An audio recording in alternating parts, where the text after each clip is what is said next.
Okay.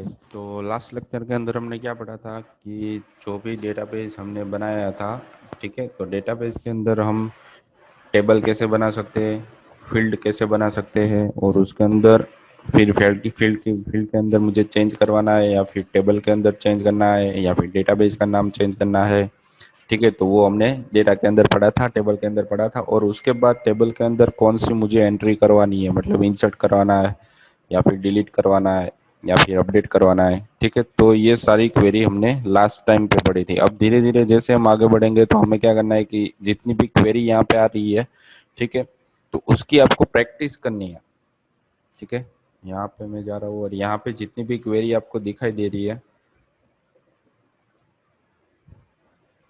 यहाँ पे मैं आपको दिखा रहा हूँ, तो यहाँ पे जितना भी डेटा आपको दिखाई दे रहा है नोटपैड के अंदर, भाई इंसर्ट है, सिलेक्ट है, डिलीट है, अपडेट है, like, limit, join, inner join, left join, right join, तो ये सारी क्वेरीज है। ठीक है, तो मोस्टली हमें इसमें से सीखनी होती है इतनी, जिसकी मदद से जितना भी डेटा आपको चाहिए, ठीक है, चेक करवाना हो या फिर आपको कहीं और ले जाना हो, तो इन चार क्वेरी की जरूरत पड़ती है। अगर आपको बहुत सारे टेबल्स पड़े हुए हैं और अलग अलग टेबल में से डेटा आपको चाहिए तो आपको ज्वाइन की क्वेरी लगानी पड़ेगी। ठीक है, वो धीरे धीरे हम आगे पढ़ेंगे। तो आज ये तो आपको पता चल गया भाई कितनी तरीके की क्वेरी आती है। और इसकी प्रैक्टिस करने के लिए आपको क्या करना पड़ेगा कि आपको अगर इससे ज़्यादा एसक्यूएल के अंदर क्वेरी पढ़नी है तो आपको कहाँ पे जाना पड़ेगा। मैं आपको यहाँ पे एक लिंक दे रहा हूँ जिसके अंदर मैं आपको बता रहा हूँ कि आपको क्वेरी के बारे में ज़्यादा जानना हो या फिर उसकी प्रैक्टिस भी करनी हो तो कहाँ पे जाना है। ठीक है, तो W3 स्कूल के अंदर हमें जाना है, यहाँ पे एसक्यूएल के अंदर, और यहाँ पे आपको ये साइड में जितनी भी क्वेरी थी वो आपको दिखाई दी है। ठीक है, उसकी प्रैक्टिस करनी हो तो उस पर आप क्लिक करोगे तो भी आपको वो दिखाई देगा। ठीक है, तो यहाँ पे देखो वेयर क्लोज है, हमने वहाँ पे वेयर नहीं डाला, एंड और नॉट, ऑर्डर बाय। ठीक है, तो ये सारी हमारी क्वेरीज हो जाएगी, तो ये भी हम पढ़ेंगे साथ में।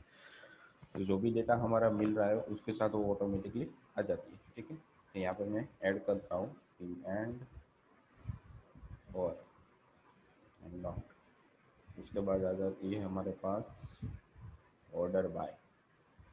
ऑर्डर बाय मतलब मुझे असेंडिंग ऑर्डर में चाहिए या डिसेंडिंग ऑर्डर में चाहिए। फिर वेयर क्लोज, वो तो हमने पढ़ा ही था।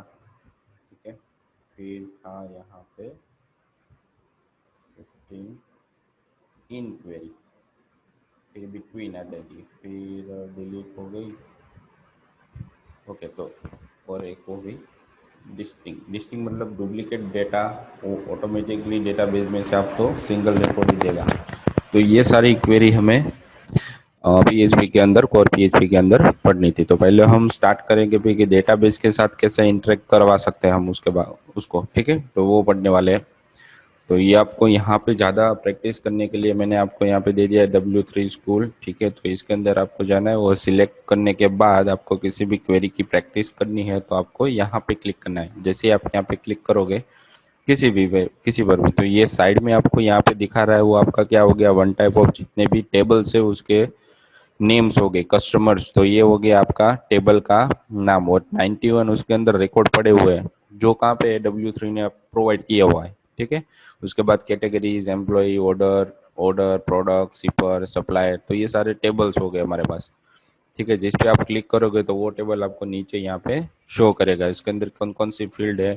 ठीक है, तो मैंने आपको बताया था कैसे फील्ड बनाते हैं और उसके अंदर कैसे डेटा रहता है, तो वो भी यहाँ पे एज इट इज रहता है। ठीक है, तो सेम से कैटेगरी पर क्लिक करोगे तो उसके अंदर जितने भी यहाँ पे आपको फील्ड दिखाई दे रही है वो कैटेगरीज की है। फिर एम्प्लॉयज है। ठीक है, तो उसकी क्वेरी भी देखो यहाँ पे चल रही है कैसे लिखनी होती है। तो जैसे आप एम्प्लॉय पे क्लिक करोगे तो यहाँ पे आ गया सिलेक्ट स्टार फ्रॉम एम्प्लॉय। अगर आप यहाँ पे अपनी तरीके से कोई फील्ड ऐड करवा रहे हो, आपको क्या चाहिए, सिर्फ लास्ट नेम और फर्स्ट नेम, दो चीज ही चाहिए, ये दो चीज, तो ये यहाँ पे जो फील्ड लिखी है वो आपको कहाँ पे लिखनी पड़ेगी, स्टार की जगह।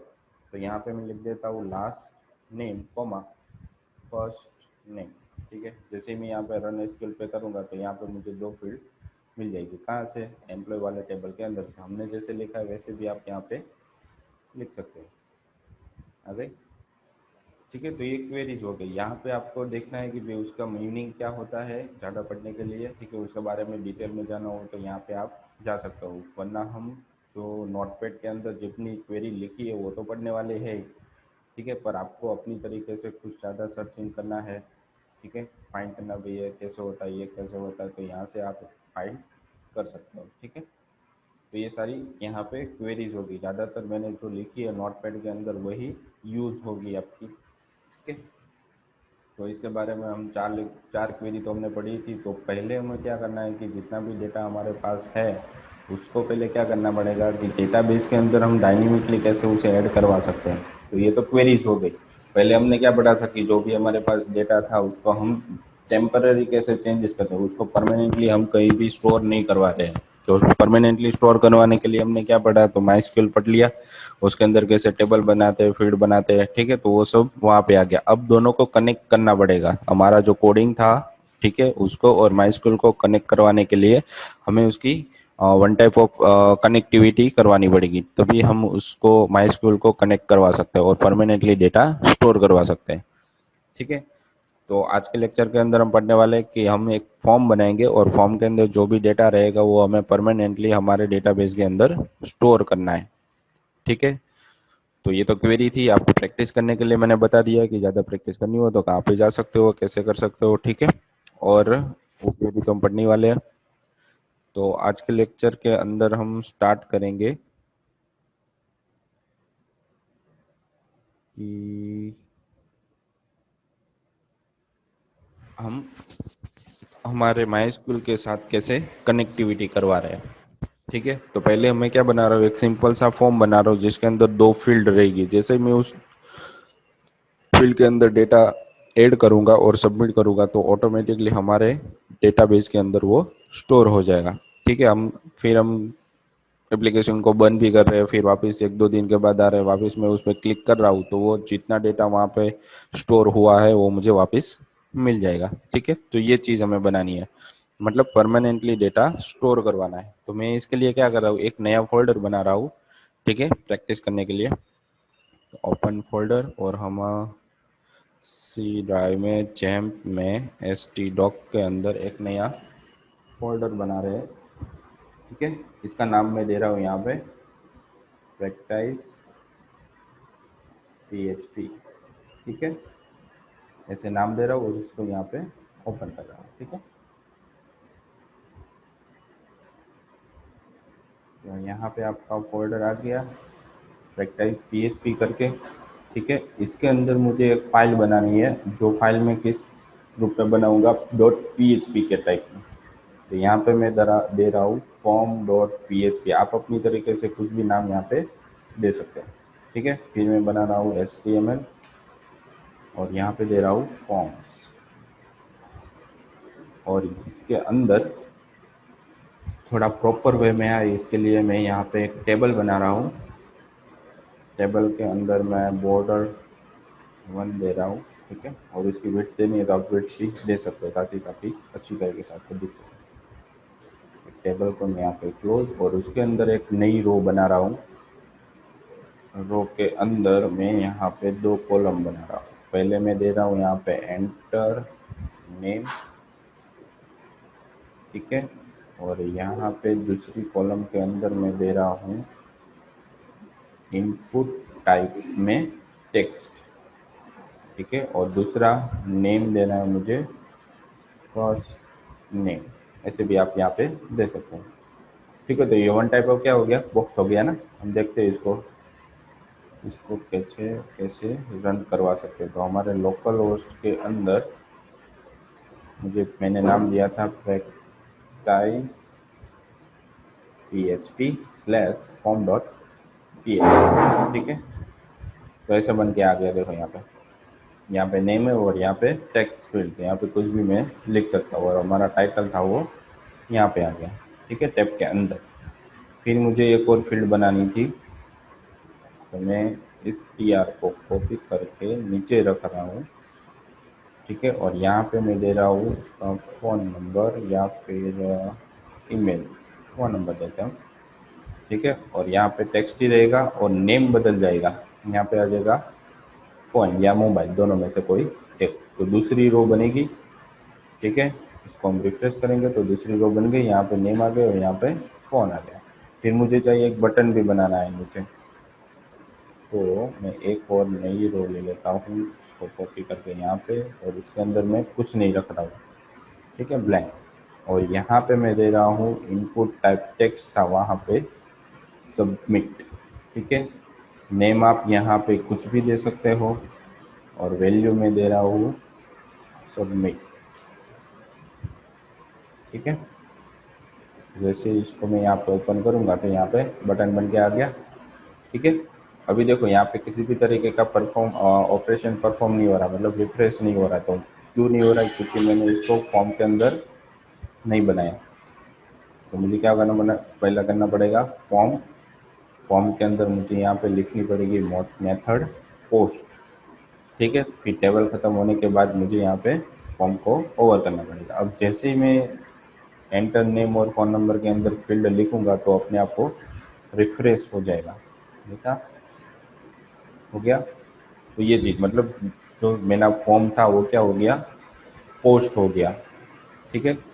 अब मुझे क्या करना है कि पहले तो मुझे डेटाबेस के अंदर परमानेंटली डेटा को स्टोर करवाना है। तो पहले मुझे डेटाबेस के अंदर हमारे PHP माई एडमिन के अंदर डेटाबेस बनाना पड़ेगा, और उसके अंदर कितनी फील्ड डालनी पड़ेगी मुझे, नेम और फ़ोन, और एक उसकी एक प्राइमरी की, मतलब मुझे 3 फील्ड ऐड करवानी। तो डेटाबेस का नाम आप अपनी तरीके से ले लेते हैं।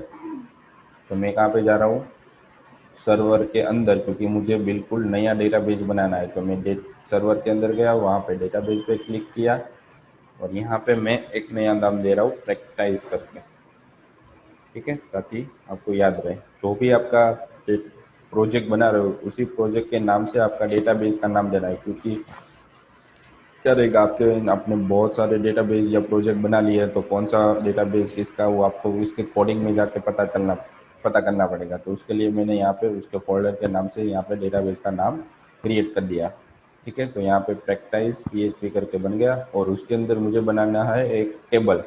तो टेबल का नाम मैं यहाँ पे सिंपली फॉर्म भी दे सकता हूँ, और स्टूडेंट भी दे सकता हूँ, या फिर इंफॉर्मेशन भी दे सकता हूँ, कुछ भी दे सकता हूँ। तो मैं अपनी तरीके से पेज का नाम हमने रखा था फॉर्म, तो मैं भी इसका नाम देखता हूँ यहाँ पे फॉर्म, कुछ अलग रखते हैं, स्टूडेंट रख रहा हूँ, ठीक है। फिर उसके अंदर कितनी फील्ड थी, 2 थी ना।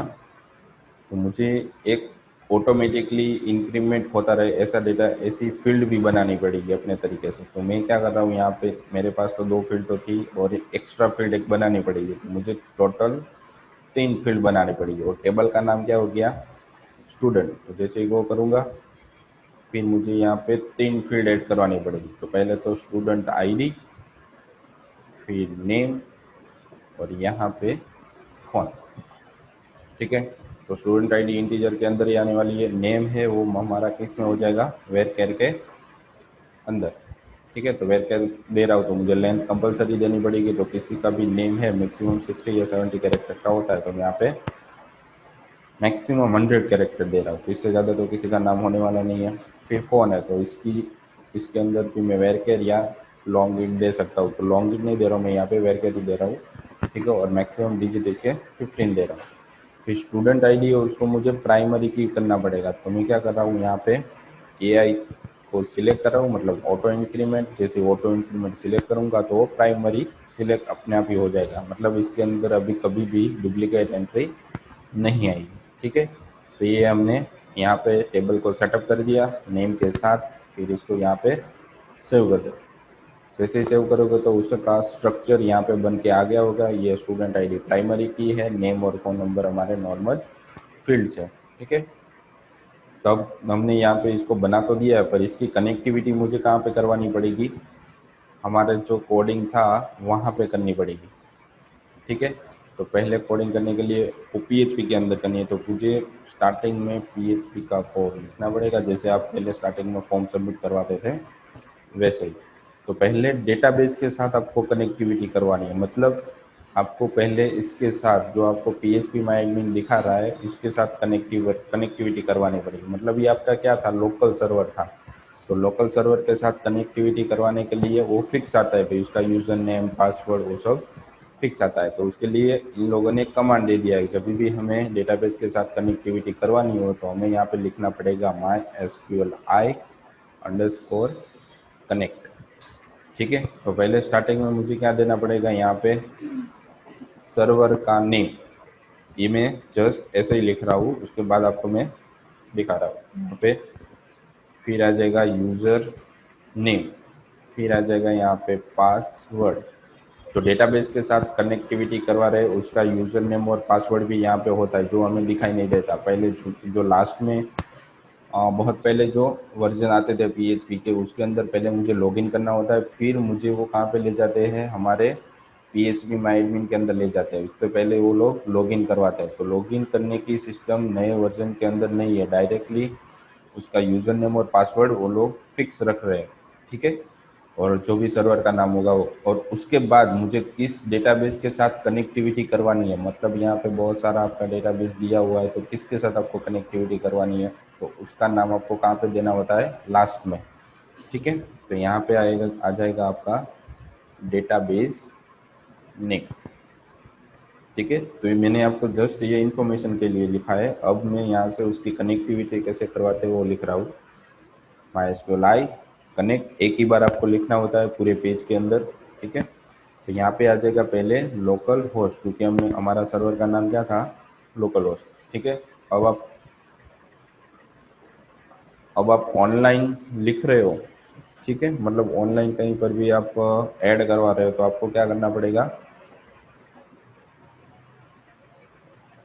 एक मिनट।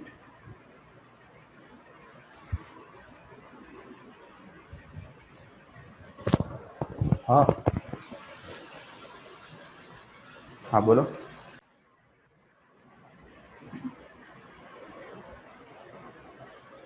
ठीक है, तो पहले यहाँ पे जैसे ही लोकल होस्ट लिख रहे हो, मतलब क्या हो गया, ये आपका सर्वर का नाम हो गया। सर्वर का नेम मतलब आप कभी भी आपके प्रोजेक्ट को ऑनलाइन लिखते हो तो आपका एक सर्वर का नाम होता है। जैसे कि हम लिख रहे हैं कि भाई flipkart.com, ठीक है, या फिर कोई amazon.com, तो ये क्या हो गया, आपका सर्वर का नाम हो गया। तो आपका सर्वर का नाम यहाँ पे लिखना होता है उसकी कनेक्टिविटी देने के लिए। फिर उसके बाद आपका जो भी डेटाबेस का नाम होगा वो भी आपको यहाँ पे लिखना पड़ेगा। अभी हमारे डेटाबेस का यूज़र नेम मैंने यहाँ पे लिखा है ना, यूज़र नेम क्या है हमारा, ब्लैंक है, तो मैं यहाँ पे लिख रहा हूँ रूट, ठीक है। बाय डिफ़ॉल्ट हमारे सर्वर के, लोकल सर्वर होता है उसका यूज़र नेम बाय डिफ़ॉल्ट क्या होता है, रूट होता है। कभी भी आपको लोकल होस्ट के अंदर कनेक्टिविटी करवानी हो तो आपको यहाँ पे रूट ही लिखना पड़ेगा, इसके अंदर चेंजेस नहीं होता, ठीक है।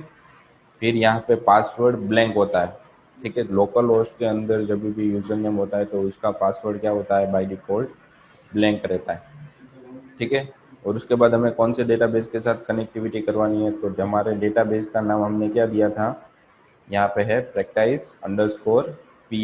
तो हमें ये एक ही बार लिखनी होती है। फिर उसके अंदर जो भी जितना भी टेबल होते हैं उसके साथ कनेक्टिविटी करने के लिए मुझे अलग से एक क्वेरी लिखनी होती है। तो उसके बाद मैं यहाँ पे लिखता हूँ practice_php। तो डेटाबेस के साथ कनेक्टिविटी सही से हुआ है कि नहीं हुआ वो मुझे देखने के लिए मुझे क्या करना पड़ेगा, यहाँ पे मैं और करके डाई लिख रहा हूँ। तो इसकी मदद से क्या पता चलेगा कि हमारा डेटाबेस सक्सेसफुली कनेक्ट हुआ है, तो यहाँ पे मुझे एरर नहीं दिखाएगा। अगर कनेक्टिविटी में किसी स्पेलिंग मिस्टेक हो गई है या फिर रॉन्ग हो गया तो मुझे ये डाई के अंदर जो भी मैसेज होगा वो मुझे दिखा देगा, मतलब हमारे डेटाबेस के साथ कनेक्टिविटी सक्सेसफुली नहीं हुई। तो मैं यहाँ पे कुछ भी मैसेज दे सकता हूँ, DB नॉट कनेक्टेड, ऐसे आप मैसेज यहाँ पे लिख सकते हो, ठीक है। तो हम देखते हैं हमारे पेज के अंदर, फॉर्म के अंदर अगर कनेक्टिविटी सक्सेसफुली हो गई है तो यहाँ पे कोई एरर दिखाएगा नहीं, ठीक है। अगर देखो यहाँ पे किसी भी तरीके की मिस्टेक हमने की है, स्पेलिंग मिस्टेक, ठीक है, तो यहाँ पे रूट की जगह में सिर्फ एक ओ ही लिख रहा हूँ। फिर इसको सेव किया मैंने, यहाँ पे गए तो जैसे आप रिफ्रेश करोगे तो आपको एक कनेक्टिविटी में एरर दिखाई दे, MySQL कनेक्ट में एक रूट है, उसकी जगह आपको रोट लिख दिया है ना। तो और यहाँ पे मैसेज भी दे रहा है DB नॉट कनेक्टेड, मतलब हमारा डेटाबेस कनेक्ट हुआ है कि नहीं हुआ वो हमें यहाँ से पता चल जाएगा। और दूसरा तरीका इसका ये है कि जो भी कनेक्टिविटी आपकी सक्सेसफुली हुई है, मतलब हो गई है, तो आपको दिखाना है सक्सेसफुली कनेक्टेड। तो आपको क्या करना है, एक वेरिएबल बनाना है जो आप यहाँ से कनेक्शन कुछ भी नाम दे सकते हो यहाँ पे, ठीक है। इतना बड़ा नाम नहीं देना, तो मैं यहाँ पे सिर्फ CON लिख रहा हूँ, ठीक है। अगर कनेक्टिविटी सही से हो गई है तो मैं क्या कर रहा हूँ, इसके अंदर इफ में कनेक्शन, तो यहाँ पे मैसेज दे रहा हूँ कि सक्सेसफुली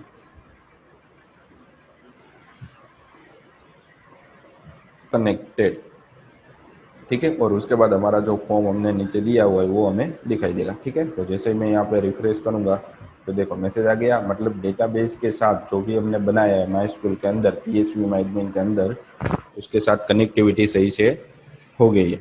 ठीक है, अब मुझे क्या करना है कि मैसेज यहाँ से नहीं दिखाना, तो मैं क्या कर रहा हूँ, यहाँ से इसको सिर्फ यहाँ से हटा रहा हूँ।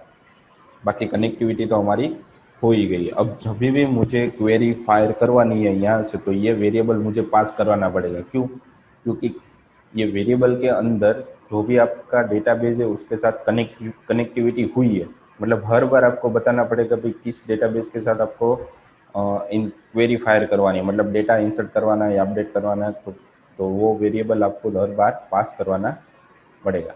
ठीक है, तो ये डेटाबेस के लिए कनेक्टिविटी कैसे करवाते हैं, तो उसके लिए ये कमांड था mysqli_connect। उसके अंदर ये आपका server name, user name, password blank और डेटाबेस का नाम हो गया, यहाँ पे ऊपर लिखा हुआ है।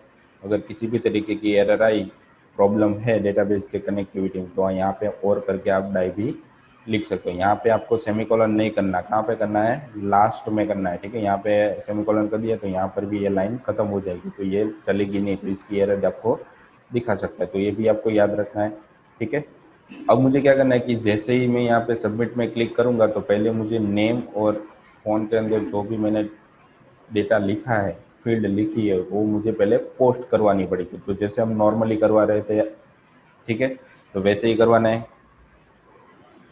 इसके लिए हमने बहुत सारी प्रैक्टिस भी की है पोस्ट करवाने के लिए। ठीक है, तो यहाँ पे मैं दे रहा हूँ इस सेट के अंदर $_पोस्ट में, क्योंकि मेथड हमने क्या दिया यहाँ पे, पोस्ट। उसके नेम क्या था यहाँ पे, सबमिट पे क्लिक होगा तो सबमिट था, तो सिंगल कोट के अंदर मुझे क्या लिखना पड़ेगा यहाँ पे, सबमिट। अगर सबमिट में क्लिक हुआ है और उसके अंदर मुझे वैल्यू मिल रही है, कौन सी वैल्यू मिलेगी, तो उसका मतलब नहीं है यहाँ से कौन सी वैल्यू मिल रही है। ठीक है, सबमिट मिल रही है, तो मुझे यहाँ पे नेम चाहिए, कहाँ से, मेरे पोस्ट मेथड के अंदर से। ठीक है, तो मैं यहाँ से क्या कर रहा हूँ, $_पोस्ट में से मुझे यहाँ पे चाहिए फर्स्ट नेम।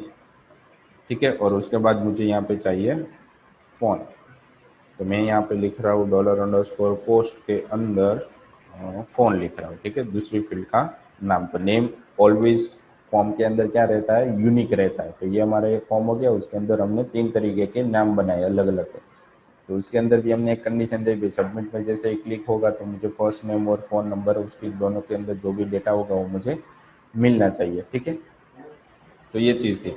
अगर यहाँ पे मिल रहा है कि नहीं मिल रहा, वो मुझे चेक करवाने के लिए इको भी, ये भी हमने प्रैक्टिस कर ली थी कि कैसे आपको डेटा मिल रहा है कि नहीं मिल रहा, वो चेक करवाने के लिए हमने कन्फर्मेशन करवाई थी। ठीक है, तो इसको मैं यहाँ पे रिफ्रेश कर रहा हूँ, यहाँ पे डेटा डाल रहा हूँ, हर्ष और फ़ोन नंबर डाल रहा हूँ। ठीक है, तो जैसे ही सबमिट करूँगा तो हमारा दोनों डेटा यहाँ पे मिल रहा है, मतलब पोस्ट हमारा सही तरीके से चल रहा है। ठीक है, तो मैं यहाँ से इको निकाल रहा हूँ, अब मुझे इसकी ज़रूरत नहीं है। तो डेटा मुझे कहाँ पे मिल रहा है, नेम और फ़ोन नंबर के अंदर। अब मुझे क्वेरी लिखनी है, क्या लिखनी है, क्वेरी। तो जैसे हम PHP माई एडमिन के अंदर SQL के अंदर क्वेरी लिख रहे थे ना, हम जैसे आपको दिखा रहा हूँ यहाँ पे, ये SQL के अंदर आप जैसे क्वेरी लिख रहे थे ना, वही क्वेरी आपको कहाँ पे लिखनी है, हमारे कोडिंग के अंदर।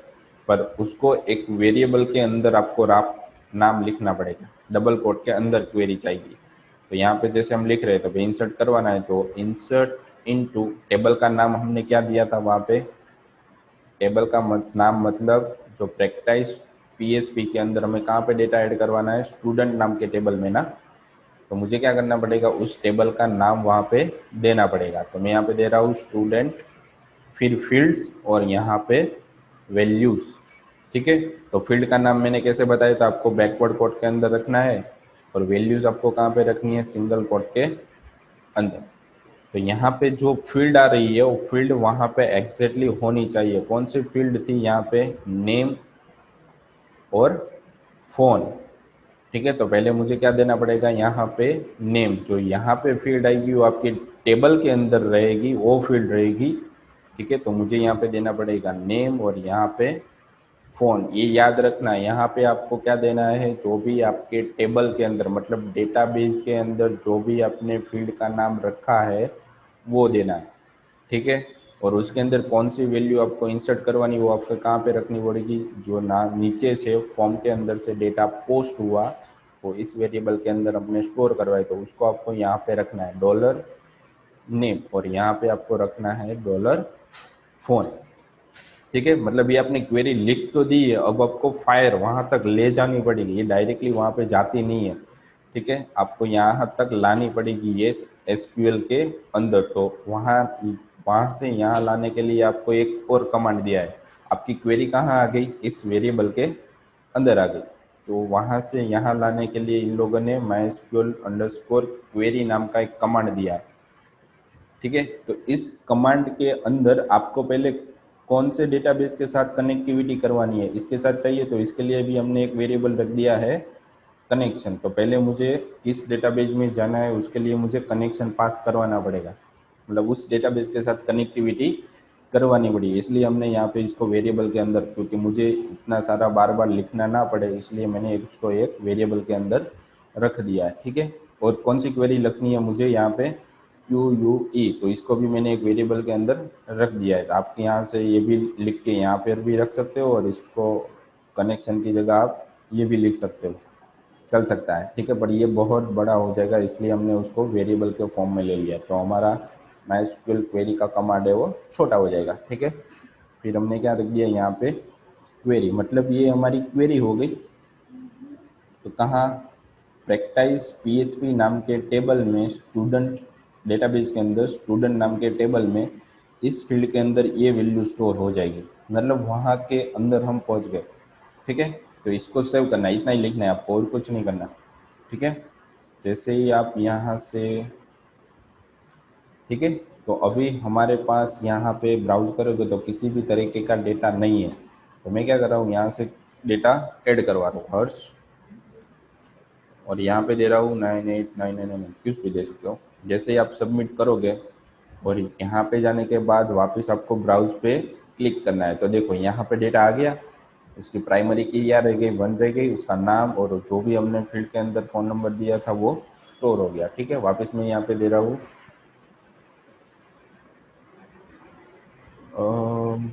मेहुल, और उसका नंबर दे रहा हूँ यहाँ पे। जैसे ही सबमिट करूँगा तो वहाँ पे गया और वापस मुझे दूसरा डेटा भी ऐड हो गया।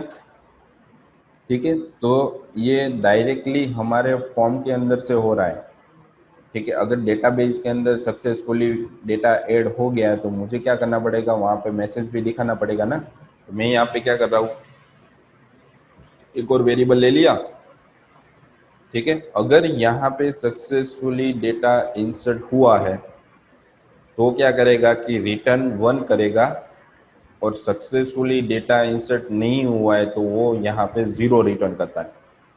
मतलब ये वन टाइप ऑफ एक फंक्शन है हमारा। जब भी आप इसको लिखते हो तो ऑटोमेटिकली सर्वर के अंदर से हमारे जो पीएचपी लिखते हैं उसकी एक प्री प्रोसेसर होती है, उसके अंदर लाइब्रेरी में जाएगा और जो भी आपने कनेक्टिविटी दी है और जो भी आपने क्वेरी लिखी है वो वहाँ पे अपने आप फाइंड कर लेगा और इस फील्ड के अंदर डेटा स्टोर करवा देगा। सक्सेसफुली डेटा स्टोर हो रहा है तो 1 रिटर्न करेगा, अगर नहीं हो रहा तो रिटर्न करेगा 0। तो मुझे क्या करना है, अब इफ के अंदर क्यू यू ई 1 को रखना है और मुझे यहाँ पे मैसेज देना है इको, अगर हो गया होगा, अगर इफ के अंदर 1 मिल रहा है तो वो इसमें जाएगा और 0 मिल रहा है तो वो एल्स वाले पार्ट में चला जाएगा। तो मैं यहाँ पे लिख रहा हूँ अगर सक्सेसफुली हो रहा है तो सक्सेसफुली इंसर्टेड रिकॉर्ड। ठीक है, अगर नहीं मिल रहा तो मैं यहाँ पे लिख रहा हूँ समथिंग रॉन्ग, मतलब कुछ भी किसी भी तरीके की कोई एरर है, समथिंग रॉन्ग लिखता हूँ। ठीक है,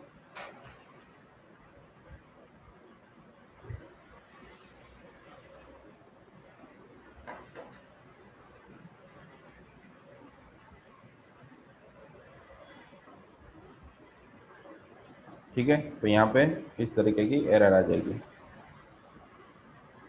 तो यहाँ पे हम लिखते हैं कि डेटा में ऐड करवा रहा हूँ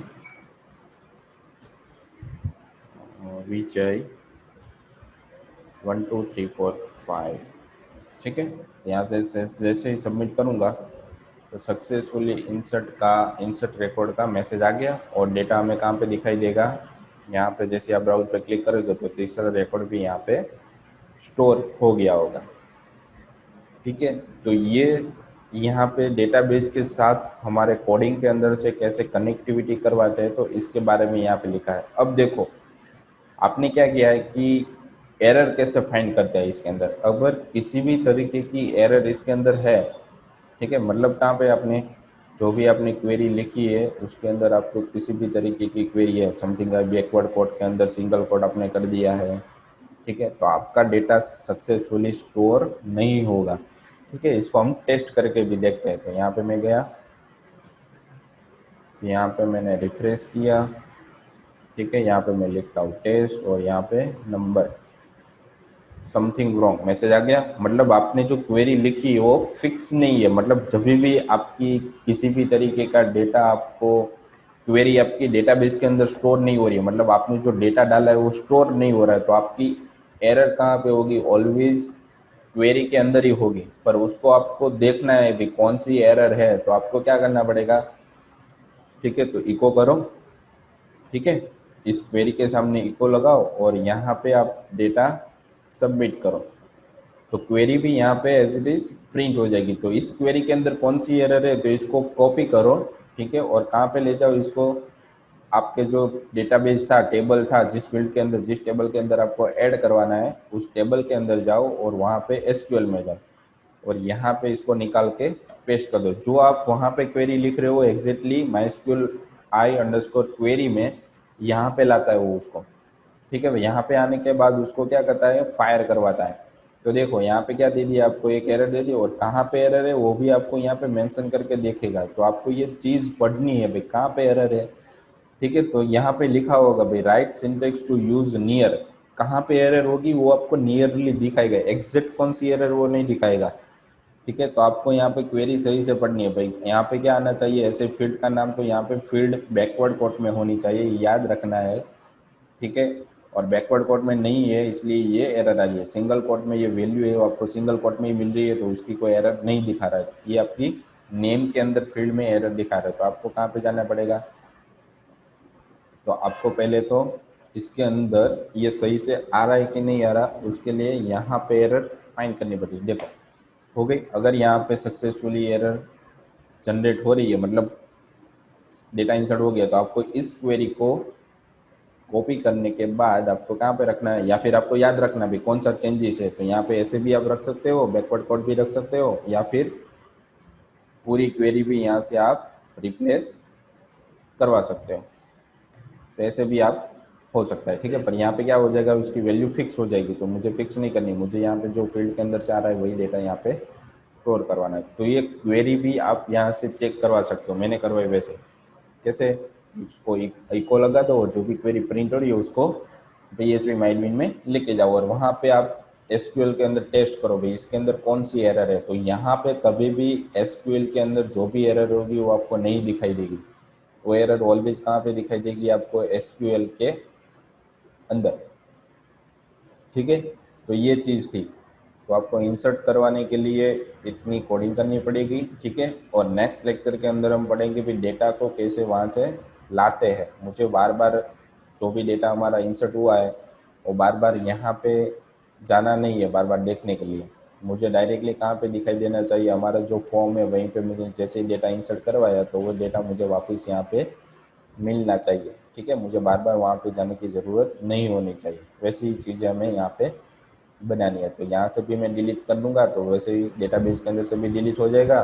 जैसे ही मैं यहाँ डेटा अपडेट करूँगा तो डेटाबेस के अंदर से भी डेटा अपडेट हो जाएगा। तो ये चीज़ें हमें यहाँ पर ही करनी है, क्योंकि किसी भी चीज़ को आप बनाओगे तो बार बार डेटाबेस के अंदर नहीं जाना पड़ेगा, क्योंकि एक बार आपने बना दी जो भी फंक्शनलिटी वहाँ पे दी हुई है वो आपको यहाँ पे परफॉर्म करवानी है। ठीक है, तो ये चीज़ होती है यहाँ से डेटाबेस के साथ कैसे कनेक्टिविटी करवाते हैं।